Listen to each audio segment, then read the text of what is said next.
This video is sponsored by Athletic Greens. There'll be more on that later. Well, good morning, guys. Seems like a really nice day to kind of relax in the hot tub, isn't it? Come on, follow me. Let's go have a look. I think it's here somewhere. Where is it? Is it there? It's over here.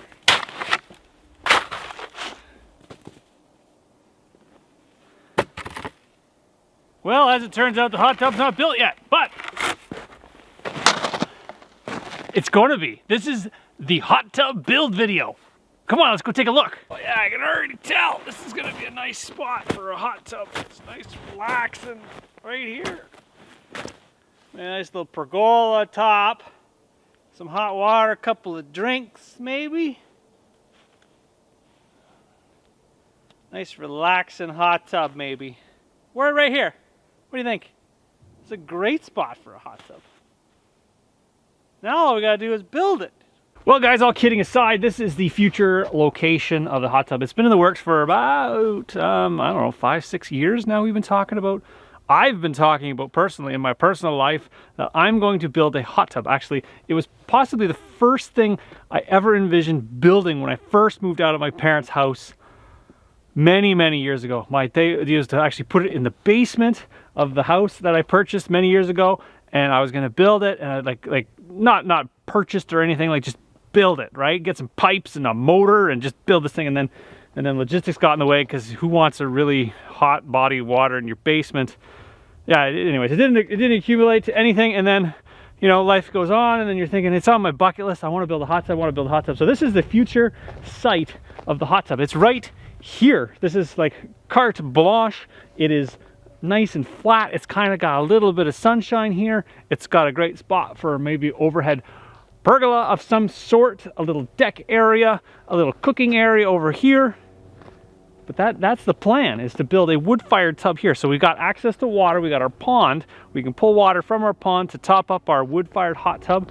We've got the cedar trees, we've got the technology, we've got our buddies on board with this whole project. My buddy Dennis, he's my welder extraordinaire, and I've kind of brought him to this project. He's like, yeah, let's do that. Well guys, I'm going to talk to you a little bit about my secret weapon. It's AG1 by Athletic Greens. AG1 is a daily supplement that has me really excited about simplifying my health routine. I find if I add AG1 into my daily routine, it allows me to recover quicker from strenuous activities from the day before. And the reason is because AG1 is packed with 75 vitamins, minerals. Did I mention it's got superfoods in it too? In 2022, do more for less. Do more for your health. Do more for your life. I'm all about preventative maintenance and sort of, you know, nipping stuff in the bud before it occurs. With Athletic Greens, you can maintain your health, your immunity, your gut, your energy.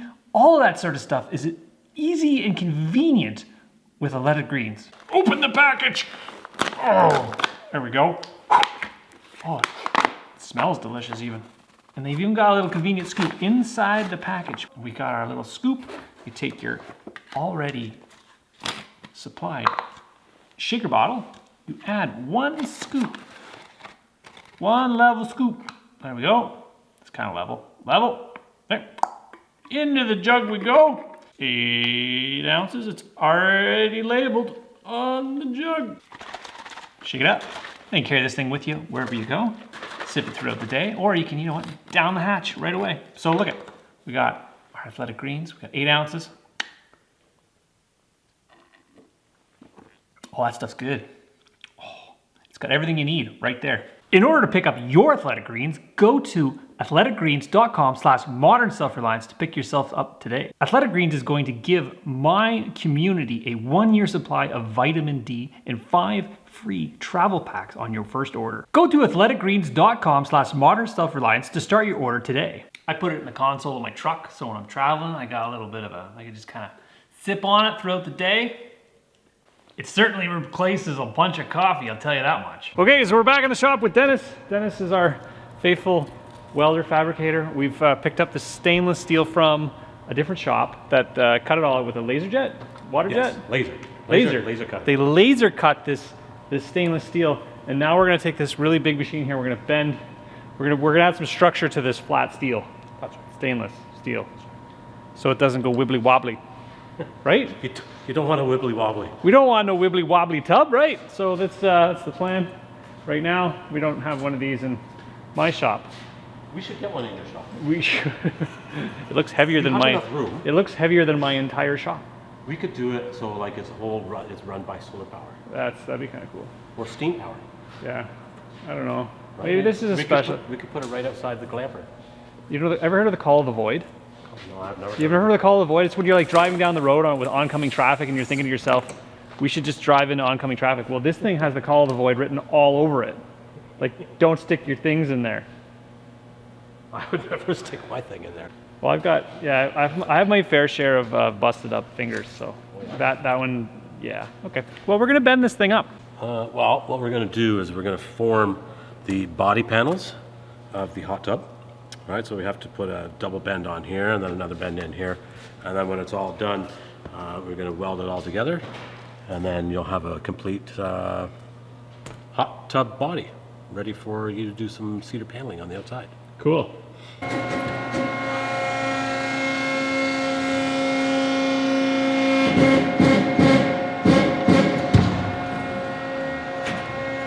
So you see how now, how it used to be all wobbly?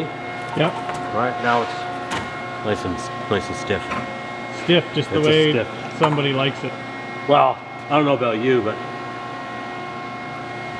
You might want to. it depends on the day. That's right. Gotta take advantage of those.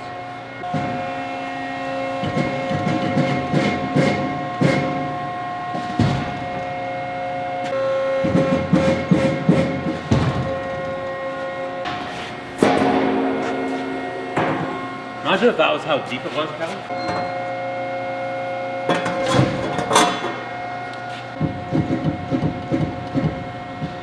I wish I could weld that fast. So what we're going to do is we're going to change this top die out. It's actually called the punch. So the reason we're going to do that is because this punch has too sharp of a bending angle. So we're going to put it in a little less, which is 89 degrees. And then we can get a little bit better bend.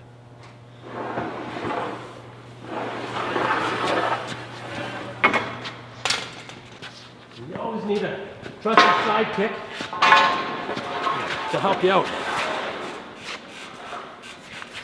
I'm watching and learning just like everybody else. It's kind of barely on there, Dan. If anybody ever wanted to make one of these things at home, they need to find a good machine shop or manufacturing facility that has a brake press. And if you don't have one of these, you're in for a long, long hurt. Just putting a little bit longer of a line on there because as soon as the shadow comes down, it's hard to see that line.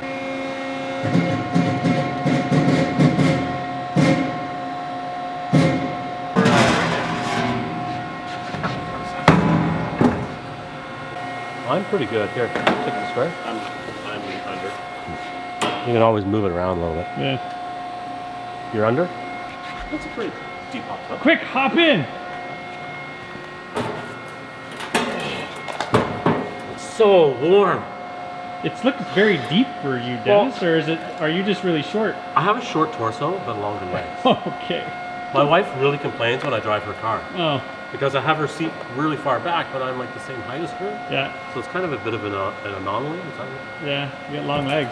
Long leg. I do have long legs. Long leg Dennis.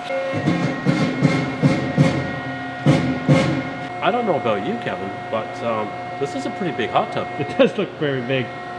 I don't want to be like that weird, like, guy hot tub experience, but I really want to have a glass of wine in this hot tub. You're welcome when to it's use it done. all by yourself. Can I bring my wife? Yeah. No, she doesn't like hot tubs. Well, she can sit in the sauna. She doesn't like saunas. She can go for a cold dip in the pond. She could. She would do that. All right. She would do that. She might do like the whole polar bear experience. Really? We are in Canada. I would film that. Yeah, no. I'm gonna keep your word to that. That won't happen. No. Okay. Got our drain. Our drain hole lines up. Perfect. Obviously, it's not lined up 100% because it's not welded yet. But during the next episodes, we'll weld her up, and then we'll. Have Next it all, episode. This is all in one. It's all in one. It's gonna be like 6 minutes That's right. of glory. This is like this whole 6-minute hot tub. Right? You know how fast it was bending? Wait till you see how fast I can weld. There's this little magical thing that I have a AutoCAD design. So what I do is I input all the dimensions and I draw it in the computer, and then I flatten that out and then send that file to the laser cutting company, and then they just magically put material into a machine and it just magically makes panels. It's crazy. It is crazy. This machine is somewhere around 90,000. 90,000? Yeah. So that does not bend. That just stays. Thought it get bends, but it doesn't. Hold on, you got that for a second? Yep.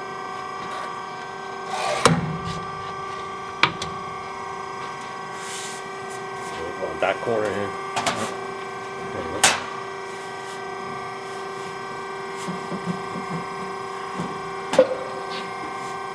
Okay.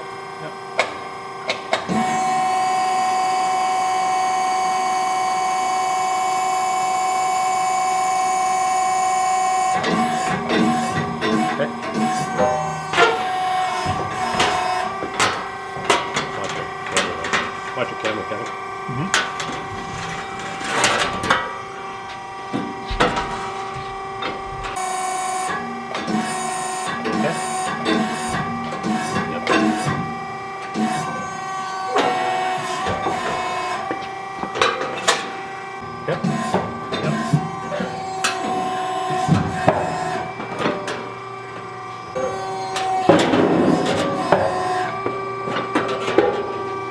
As you can see, you need a little bit more fancier of a machine than the other ones. Now that's going to smoke up in here, up through the chimney.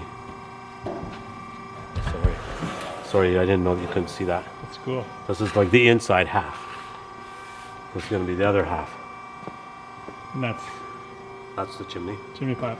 And this is going to be your heat exchanger tubes. So obviously this isn't something that kind of like you have laying around, this AccuPress fancy bendy thing, but a lot of the times if you get good at designing in AutoCAD, you can submit your drawings and have all this stuff bent up for you. It's not necessarily, you don't have to necessarily own this type of thing, which is kind of cool, because it would kind of be cost prohibitive to own a $90,000 machine to bend one thing. But there are services if you know where to look in order to get stuff done cheaply. Yeah.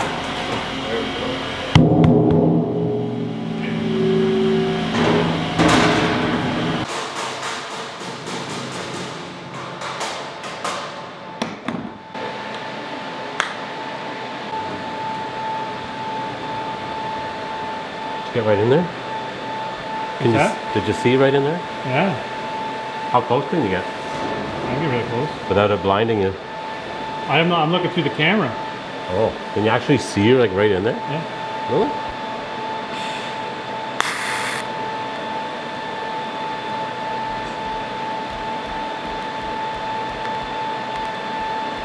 I'm going to try not to get blind, but I'm also going to try to cover the event as best I can and learn something. Maybe I'll weld the Firebox. You know what? I'm so gonna make you do some welding. Okay, I'm thinking the heat exchange tubes. I feel like I want to do the circle heat exchange tubes. Can I do that? Sure. Okay. Absolutely. I got some JB Weld. Can we JB Weld it? No. Oh, No JB weld. okay. What does JB stand for? Just barely? I don't know. All right, let's carry on. Sure. So what are we doing here, Dennis? Well, today we've decided that it was a beautiful day out inside the shop. We could have the windows open, and it's time to do some fabricating. All right, so you're just tacking everything together right now. Yeah, I'm just putting it all together, and got some help and putting it all together, just tacking it all up. So it's a little bit of it's a teaching day today, because you got, who's your buddy?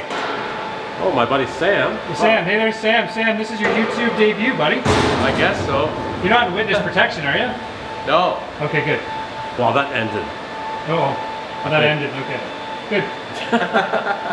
So Sam actually came and helped me. We did some titanium fixing today, and now we've decided to put your hot tub together. So this is the leisure. This is the, they got the fun, you got the business and the pleasure, and this is half of the pleasure, possibly? Yeah, pretty much. Like, you could rush it, That's right. then you just be left with the garbage. It's kind of like I could use it. It's kind of like making love. You got to go low and slow, right? Or something. I don't know. You got to use a little bit of heat. A little bit of heat, yeah.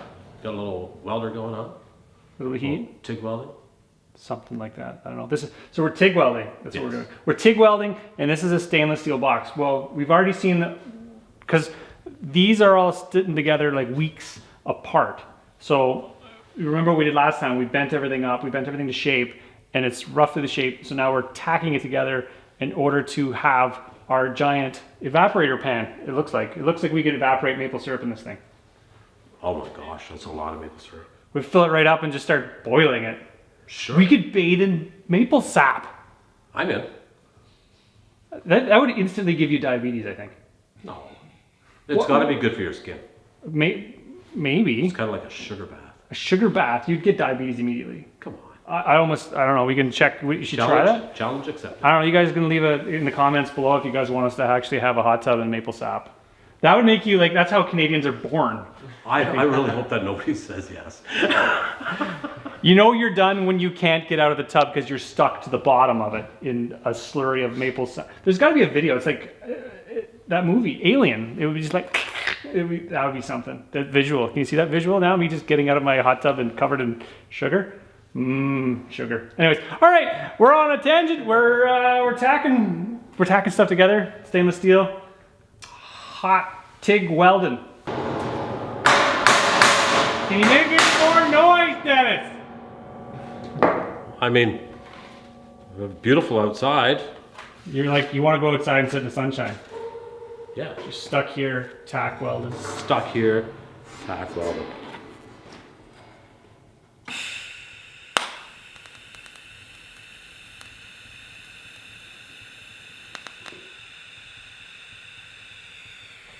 Waiting for one of your viewers to say, what is TIG welding?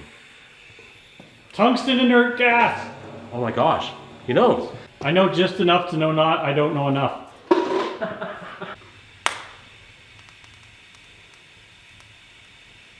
Well, my friend Sam here is a very good TIG welder. Right, Sammy? I think I'm all right. I think you're all right too. Well, it's young blood and the old blood, right? That's right. That's right. He's the next generation welder. He's not going to be able to see because it looked like he just looked at that well, but.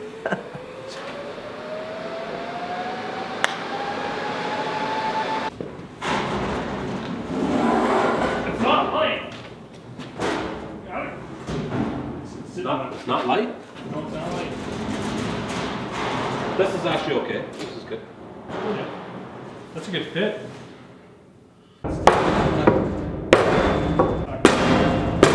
This recording audio? I don't know what I should talk about. You don't have to. I know what I'll talk about. I'm going to say, well, not every time do you get perfect ends when you're trying to do it just quick. That's why you got to take your time, do things just a little slower.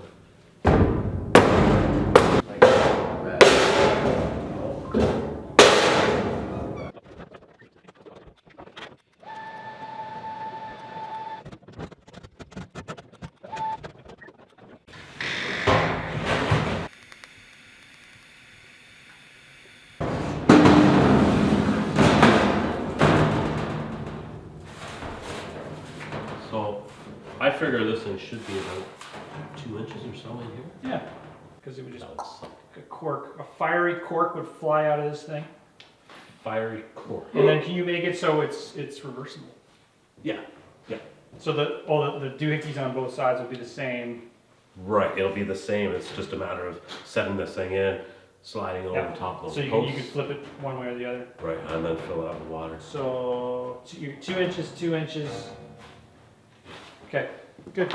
So I'm not gonna bring you like your rum and coke. Why not? Look at this. That's Well, they're gonna be up off the ground a little bit. Like you gotta, so the bench will be up here. So yeah, this is perfect.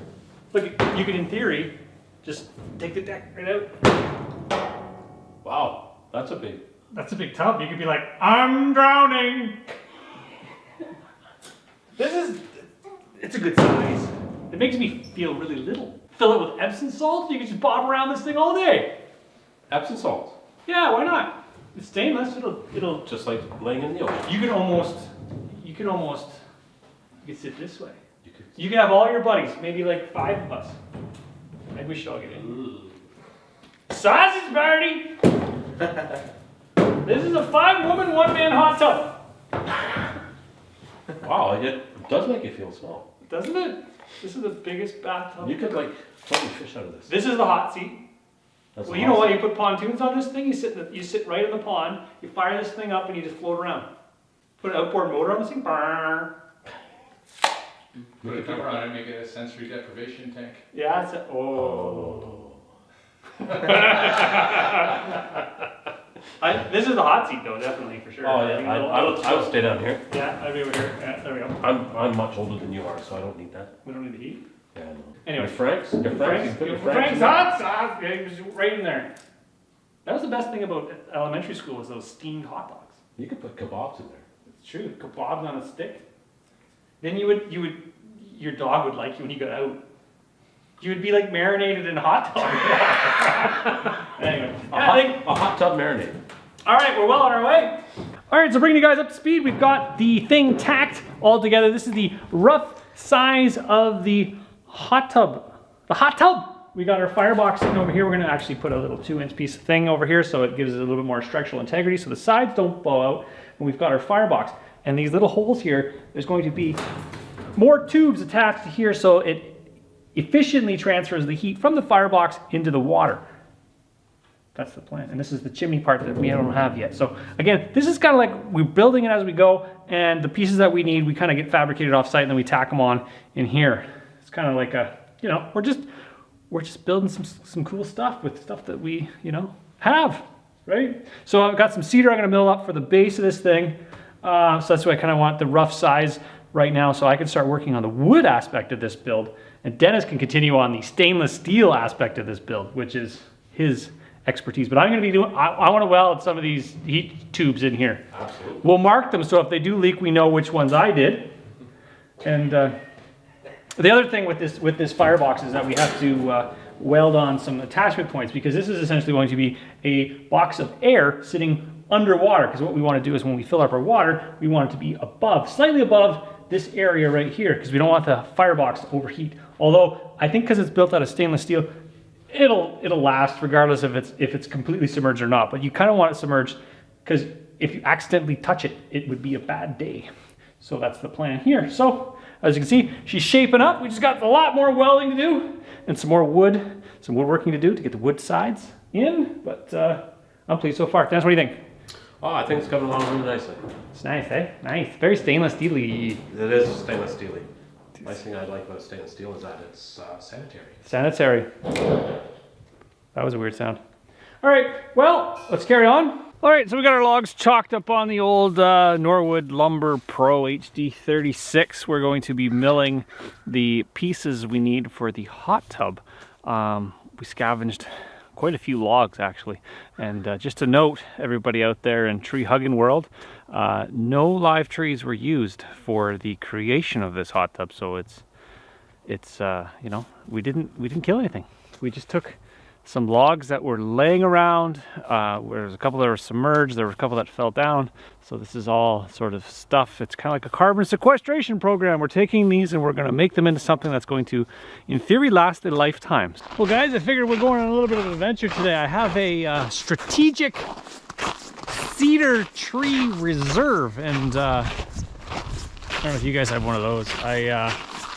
Actually, when I was clearing a trail a couple years ago, there was a log that it was promising, so I actually cut up and left it on the trail, and now I need some more cedar for the hot tub. So that's my plan, is to try to extract it. As you guys can see, it's kind of early spring. It happens to be freezing rain today, and I'm trying out some new gear. So I got my striker jacket, which is, I don't know if you guys can see that quite right. It's fully waterproof. Got my striker bib, which is like snow pants, but they're originally designed for ice fishing and kind of like stuff on the lake. So like if you ever fall through, you can float. and it's completely waterproof and it breathes. It's actually quite nice.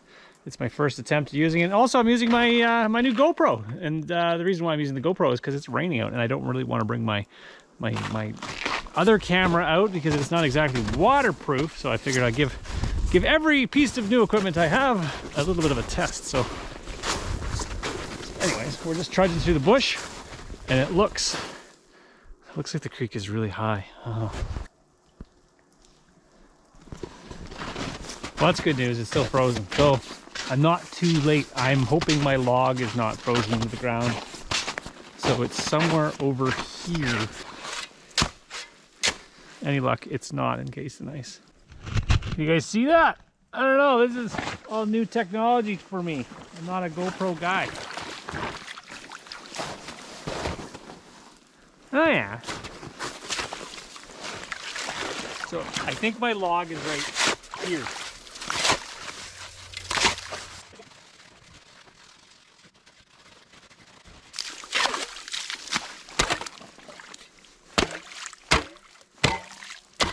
You can see my log. It goes all the way back to here, and it's a fair size.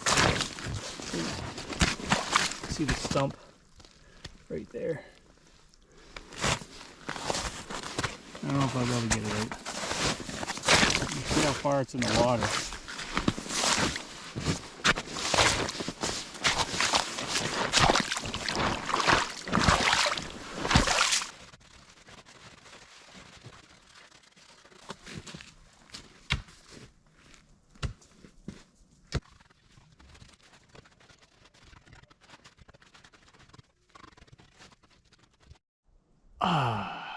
Well, I don't know when this turned into swamp loggers, but this log seems to be quite stubborn.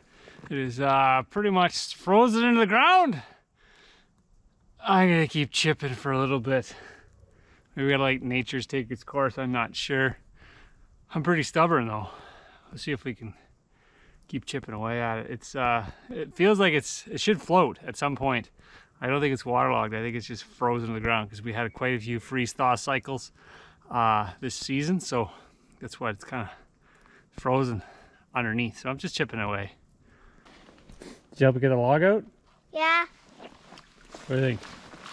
Lita, what are you doing? I'm going over here. Okay. Well, we got half the log out.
Well guys, it took a little bit longer than I anticipated. It was a little bit more effort, but it always is, especially when you're dealing with the snow. I didn't anticipate it being that frozen to the ground. Actually, I didn't even think it was going to be underwater. So as it turns out, it was underwater. So I chipped it out, got the tractor. So I've got 2 logs. I only anticipated actually 1 log out of this whole adventure. So I've got 2 now, and that'll allow me to actually mill up my deck boards and my cross pieces and even the exterior cladding. There should be enough within those 2 logs.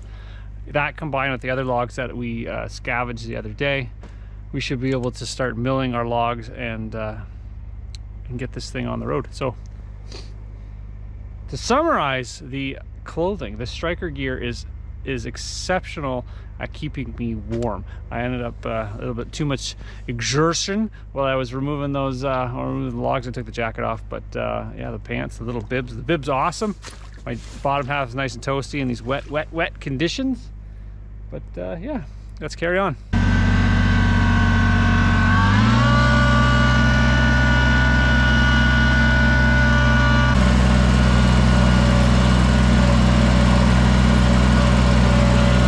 Got a cedar log chalked up on there. I got a new blade on there. I've got the wide tooth blade, and it's designed for softwood. I'm going to see if that's going to work any better than the hardwood blades I've been using. It's got a shorter distance between teeth for the hardwood, but this is a softwood blade, so that should work better in theory. I don't know. With the cedar, there tends to be a lot of sand in the log itself, so it tends to kind of like chew up your blades. It's not the easiest stuff to mill. It's not the cleanest stuff to mill. Just probably because where it grows and the nature of you know, sandy soils, it's uptaking sand into the tree and dulling your blades really quickly, even though it is a very, very soft wood. But yeah, it's a rot resistant, it's termite resistant, it's weather resistant. It's the ideal wood kind of for a wet environment. As you guys saw, that log that was underwater, it's probably been there for 3 or 4 years now, and it's solid as a rock. It happens to be sitting over there in the sunshine, thawing out and getting the ice off it so I can actually see what I'm milling. We're going to try with this one first, and we're going to see what we get. What do you think? Hey, Frankie? Is that a good log? Frank and Beans together. You don't like Frankie, do you? Oh, there's my glove. Give me my glove. Hey, give me my glove. Where's my glove? Give me my glove. I'm going to get it. I'm going to get it. Come, Frankie. Bring it over here. Bring it over here. You got it? You got the glove? You Frankie? What do you think? Where'd it go? Oh, you dropped it!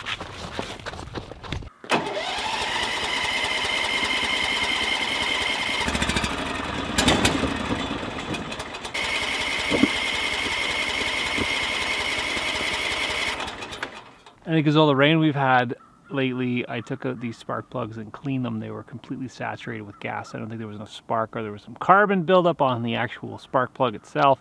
So I'm hoping that after I cleaned it, it'll fix it.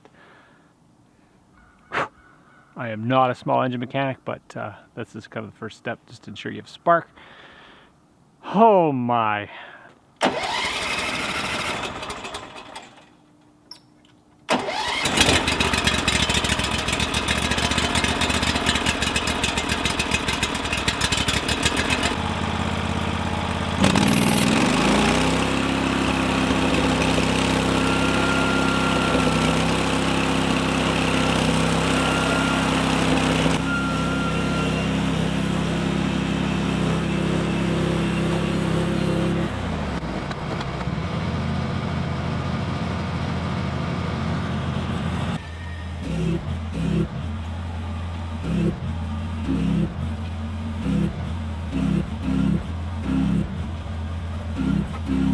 Well, how's that for decking? Once you get all the bugs worked out and you get the motor started and up and running, she spins like a top. So we've got 1, 2, 3, 4 pieces of deck boards and a couple of cross members. So we didn't get a whole lot out of that log. That particular species of log is the eastern white cedar. And then there's the western red cedar that you guys are probably familiar with is that red color. The only real difference is, well, one's an old growth tree in the west and the new growth tree in the east, and the color. So if you've got access to either one of them, they're both equally durable for a weather resistant, rot resistant, termite resistant. That's why we're picking it for this particular build with the hot tub, because it is going to be fully submerged most of the time. So that's why we're going with the this is cedar in particular. The other thing with cedar is it's particularly irritant to your lungs, so you always want to kind of protect your lungs when you're milling. Well, I think any type of wood you kind of want to protect your lungs from the sawdust, but in particular I think my lungs do not like cedar in particular. It smells great, but it just doesn't, I don't like eating it. Anyways, but yeah, we're well on our way, so I hope you guys enjoyed me on this one, and join me on the next one. It's got no annual cost to run the thing. The thing is literally, you put sticks and debris into this firebox that we are going to design. It's going to heat the water from very, very cold to very, very hot in a short amount of time, in theory. Anyways, this is all kind of experimental per se. We've got a couple of ideas, but we're gonna rattle them around, and we're gonna fabricate something from scratch in order to have hot water right sitting beside the sauna.